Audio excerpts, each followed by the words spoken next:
Hey footy fans, welcome to Footy Fin and my first rugby union video for 2025. Here we go. So here in Australia it's summer, cricket season is winding down, Super Rugby season begins in 2 weeks today. And over on the other side of the world, the 6Nations tournament kicks off today. So I want to run over a bit of a preview of this 6Nations tournament. Look at likely winners, likely losers, etc., etc., and also have a bit of an evaluation of what this tournament is and how it compares on a couple of factors to the Rugby Championship later on in the video. So anyway, the tournament kicks off with France hosting Wales in Paris. That'll be an easy win for the French. Scotland play Italy and Ireland up against England in Dublin. Of course, Ireland are the defending champions, but they'll be looking to revenge their one and only loss in this tournament last year, which was to England. Now, this one's going to be won, this championship, this tournament, by either Ireland or France. Virtually no question about that. It'll be one or the other. It's just a matter of which nation of those two will win. Between them, they've won the last 3 Six Nations championships, and Ireland indeed have won the last 2. So they're on a hat trick, if you like. They have a chance to be the first ever nation to win 3 in a row. That'll be some achievement. So as far as I can see, only France stand between them and that feat. They do have a pretty decent draw, and I'll come back to this later, but they have their 2 toughest matches against England and France, both at home in Dublin. So that'll help their chances for sure. England. Yeah, no. Maybe a 5% chance of winning this if all the planets align for them, but I really doubt it. I don't think they're going to win.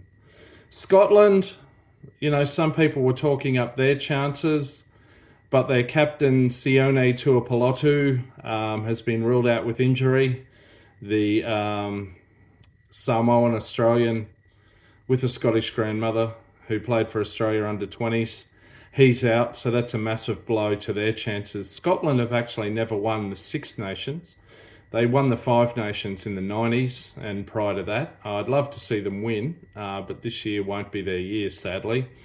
Wales did not win a game at all in 2024 in any test that they featured in.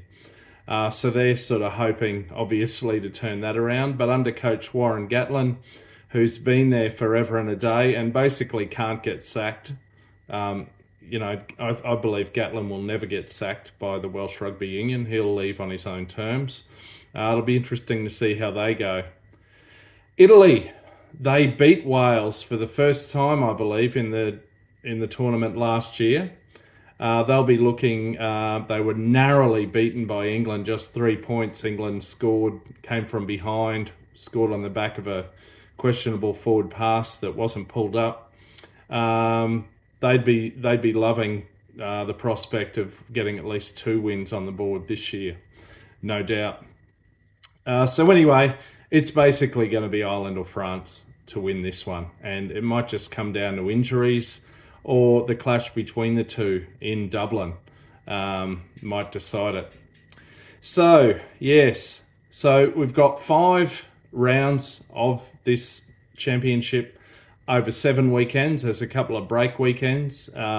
Each round obviously features 3 matches.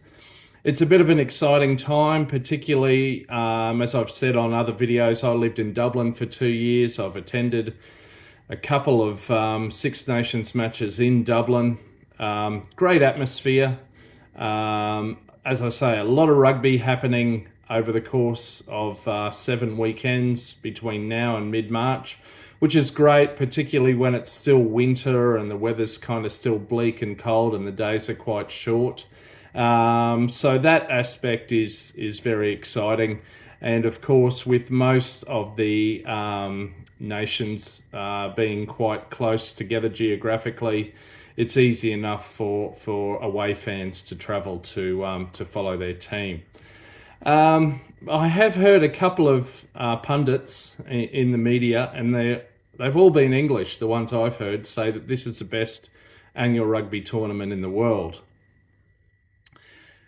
Yeah, that's an interesting claim, isn't it? I mean, it's very exciting for them, no doubt. And for the reasons I've just said, and with their home nations featuring, it's quite exciting for fans of those Six Nations countries. And once every 4 years, of course, the clashes between the four home nations are effectively selection trials for the British and Irish Lions, as is the case this year. So that does add an extra dimension. I just want to quickly make a couple of comparisons to the Rugby Championship, though. In relation to number of games, in the Six Nation, each nation plays 5 games. In the Rugby Championship, each one plays 6. They play each of their opponents twice. Used to be home and away, but that's changed now. Except for Australia and New Zealand, they still do one home, one away. But if one of the nations travels to South Africa or Argentina or New Zealand or Australia, it's 2 games in that nation. Apart from, as I say, if it's Australia or New Zealand. In the Six Nations, as I say, there's not a huge amount of travel involved. Most of the games are only an hour's flight away. The big exception, of course, the biggest distance is between Ireland and Italy. That's a flight of about 3 hours or so. And look at Ireland's draw this year, for example. As I said, they've got their 2 toughest games at home, England and France. Other than that, it's a pretty good draw. They just, jump on a plane to Edinburgh, have a game there, jump on a plane. I could even jump on the ferry from Dunleary, go across to Wales, have a game there. That should be a relatively straightforward win.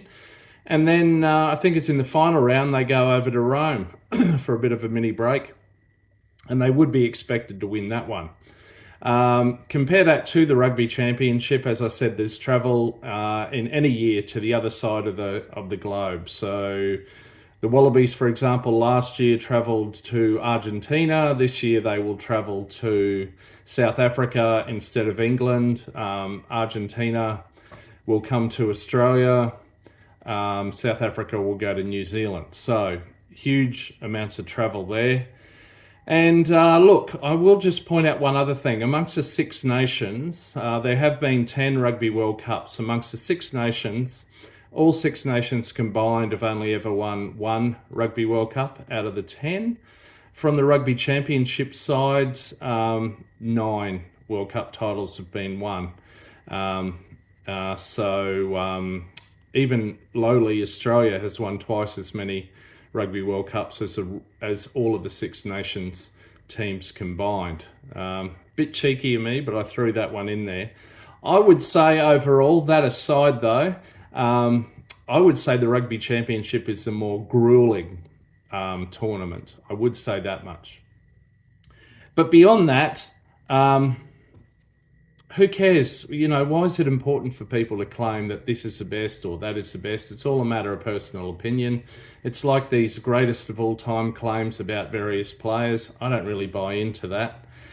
Anyway, that's my view. That's my preview of the Six Nations. Bring it on. It will be interesting to see the results and see whether Ireland or France win this one.